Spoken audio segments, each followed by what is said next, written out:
Dansje, ze moeten even van samenstelling wisselen.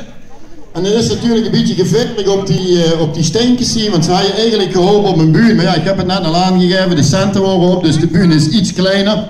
Ik ben al kei blij met die buur. Maar ja, voor 6 van die springertjes erop te staan is het gaat te krabben. Ger, best er klaar voor? Geen last van de zon meer? Doe maar op play dan.